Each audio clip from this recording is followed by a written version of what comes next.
Hi അസ്സാം വലൈക്കും, welcome back ചെപ്പീസ് kitchen. ഇന്ന് ഞാൻ വളരെ വെറൈറ്റി ആയിട്ടുള്ളൊരു കറിയാണ് ഉണ്ടാക്കുന്നത്. അതിന് വേണ്ടി ഞാൻ 1 കിലോ ചിക്കൻ എടുത്തിട്ടുണ്ട്. എന്നിട്ട് അതിലേക്ക് അര ടീസ്പൂൺ മഞ്ഞൾപ്പൊടി, ആവശ്യത്തിന് ഉപ്പ്, 1 കപ്പ് തൈര് ഇതെല്ലാം കൂടി ഇട്ടിട്ട് ഞാൻ മിക്സാക്കി എടുത്തിട്ടുണ്ട്. എന്നിട്ട് ഇത് ഫ്രിഡ്ജിൽ വെക്കുകയാണ്. ഫ്രീസറിലാണ് വെക്കുന്നത്. ഒരു 10 മിനിറ്റ് വെക്കുക. അത് റെഡി ആകുമ്പോഴത്തേക്ക് അതിനൊരു അരപ്പ് റെഡിയാക്കി എടുക്കുകയാണ്. ഇതിനു വേണ്ടി ഞാനൊരു മിക്സിയുടെ ജാർ എടുത്തിട്ടുണ്ട്. എന്നിട്ട് അതിലേക്ക് 2 മീഡിയം സൈസ് വലിപ്പമുള്ള സവാള കട്ട് ചെയ്തത്, പിന്നെ ഒരു കഷ്ണം ഇഞ്ചി, പിന്നെ ഒരു കൂടം വെളുത്തുള്ളി അല്ലി, പിന്നെ കുറച്ച് മല്ലിയില, ഇതെല്ലാം കൂടി ഞാൻ ഈ മിക്സിയുടെ ജാറിലിട്ടിട്ട് ഒന്ന് അരച്ചെടുക്കുകയാണ്. നന്നായിട്ട് അരച്ചെടുക്കുക.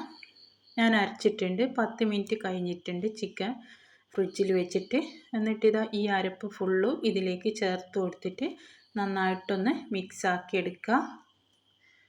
ഇത് നല്ല ടേസ്റ്റി ആയിട്ടുള്ളൊരു കറിയാണ്. നമ്മൾ സവാള വഴറ്റി സമയമൊന്നും കളയണ്ട, പെട്ടെന്ന് റെഡിയാക്കി എടുക്കാൻ പറ്റും. അപ്പോൾ മിക്സാക്കി എടുത്തിട്ടുണ്ട്. ഇനി അതിവിടെ മാറ്റി വെച്ചിട്ട് കറി റെഡിയാക്കാൻ തുടങ്ങിയാണ്. അതിന് വേണ്ടി ഞാനൊരു പാത്രം വെച്ചിട്ടുണ്ട്. എന്നിട്ട് അതിലേക്ക് 2 ടേബിൾ സ്പൂൺ ഓയിൽ ഒഴിച്ചിട്ടുണ്ട്.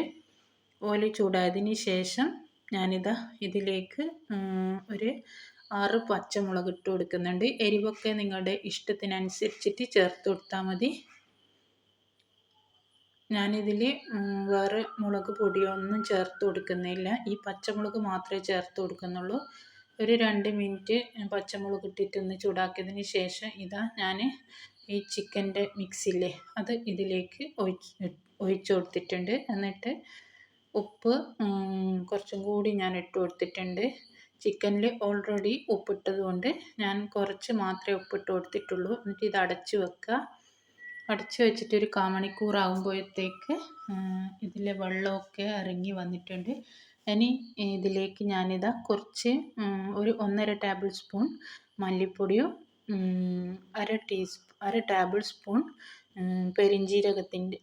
പെരിഞ്ജീരകല്ലേ, സോറി മാറിപ്പോയി, ചെറിയ ജീരകത്തിൻ്റെ പൊടി ചേർത്തിട്ടുണ്ട്. എന്നിട്ട് ഇതെല്ലാം കൂടിയിട്ട് നന്നായിട്ടൊന്നും കൂടി ഒന്ന് മിക്സ് ആക്കുക. ഒരു അരമണിക്കൂർ ആകുമ്പോഴത്തേക്ക് ഇത് നന്നായിട്ട് റെഡി ആയിട്ട് കിട്ടും. ഞാനിതിൽ വേറെ വെള്ളമൊന്നും ചേർത്തിട്ടില്ല. ചിക്കനിൽ നിന്ന് ഇറങ്ങി വന്ന വെള്ളമാണിത്. വേറെ വെള്ളമൊന്നും ചേർക്കേണ്ട ആവശ്യമില്ല. അപ്പോൾ ഇനി ഞാനിതിലേക്ക് കുറച്ച് മല്ലിയില കട്ട് ചെയ്തതും കൂടി ഇട്ട് കൊടുത്തിട്ടുണ്ട്. മല്ലിയില ഇട്ടതിന് ശേഷം പിന്നെ ഞാൻ ചെറിയുള്ളി കുറച്ച് വെളിച്ചെണ്ണയിലിട്ടിട്ട് ഒന്ന് മൂപ്പിച്ചെടുത്തതാണിത്. അത് ഇതിലേക്ക് ഒഴിച്ചു കൊടുക്കുക. എന്നിട്ട് ഇതെല്ലാം കൂട്ടിയിട്ട് നന്നായിട്ടൊന്ന് മിക്സ് ആക്കുക. നല്ല ടേസ്റ്റാണ് ഈ ഒരു കറിക്ക്. വളരെ പെട്ടെന്ന് റെഡിയാക്കാൻ എടുക്കാനും പറ്റും. മസാലയൊന്നും വഴറ്റിയെടുക്കുകയൊന്നും വേണ്ട. ഇത് പൊറോട്ട, റൊട്ടി, ചപ്പാത്തി ഇതിൻ്റെ കൂടെയൊക്കെ നല്ല കോമ്പിനേഷനാണ്. അപ്പോൾ എൻ്റെ വീഡിയോ ഇഷ്ടമായെങ്കിൽ ലൈക്ക് ചെയ്യാനും ഷെയർ ചെയ്യാനും സബ്സ്ക്രൈബ് ചെയ്യാനും മറക്കരുത്. അപ്പോൾ ഇൻഷാ അല്ലാഹ് വീണ്ടും ഒരു നല്ല വീഡിയോ ആയിട്ട് കാണാം. അസ്സലാമു അലൈക്കും. Thank you.